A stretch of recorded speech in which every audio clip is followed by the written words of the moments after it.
6:51, time for the morning sprint. Breaking news overnight from the nation's capital. The government will avoid another shutdown after the Senate passed a funding bill. The House passed the legislation earlier with bipartisan support. The next step is for the bill to head to the president's desk, where he has said he will sign it.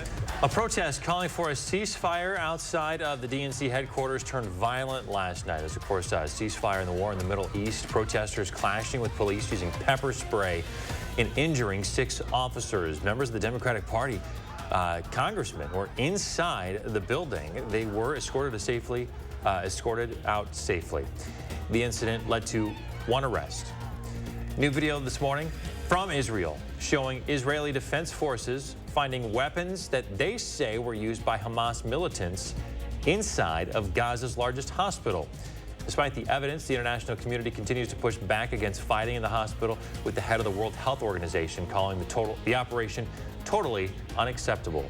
Back in Wisconsin, we have an update. In the robbery of a Dollar General store in Orfordville, authorities in Greene County say they found the man near Monroe after the crime.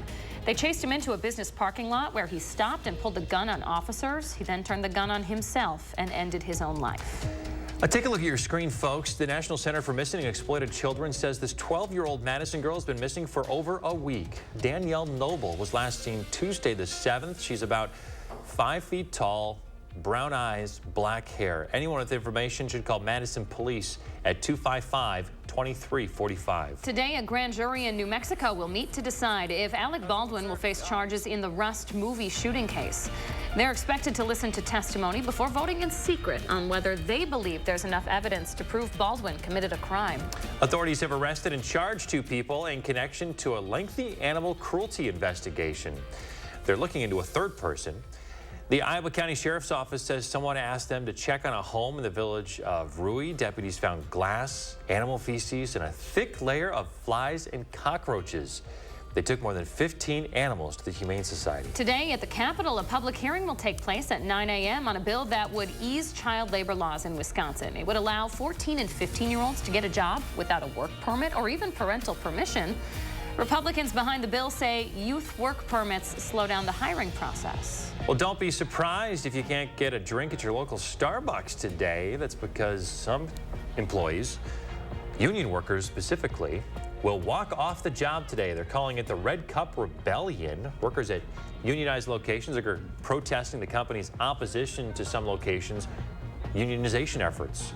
Starbucks locations on the Capitol Square and State Street are 2 that will be impacted. A new UW study says there could be a connection between past military service and Alzheimer's disease. Research shows brains donated by male veterans have a 26% greater chance of having Alzheimer's signs than men who didn't serve. The UW does say more research is needed.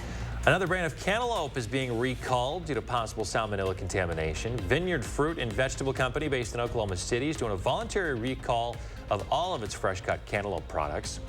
It comes after 2 other recalls for cantaloupes from separate produce companies. President Biden is in California this morning for the annual Asia-Pacific Economic Cooperation Summit. It's the first time the U.S. is hosting the summit since 2011. Leaders there will be discussing issues like carbon emissions over the next couple of days. A new Marquette Law School poll finds that nationally, Nikki Haley leads President Biden 55 to 45% among registered voters. It's the largest lead by a Republican candidate for president over President Biden. The survey conducted between November 2nd and 7th interviewed about 850 registered voters across the country. It has a margin of error of 4.5 percentage points. Beloit's transit system preparing for some major upgrades for bus drivers. The city is pairing a mobile app to its transit. The WisGo app will launch next spring. Customers will be able to pay for rides without cash, track their bus, plan routes, and more. Only 2 other cities in Wisconsin have an app like this. And a beautiful sunrise from our Queen Bee Radio Sky Cam here in Platteville. We do have some mid-level clouds that'll filter out the sun a little bit.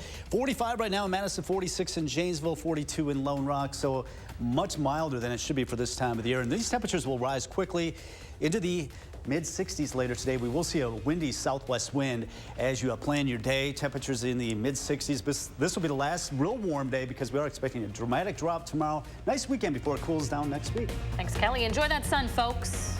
We'll see you back here tomorrow.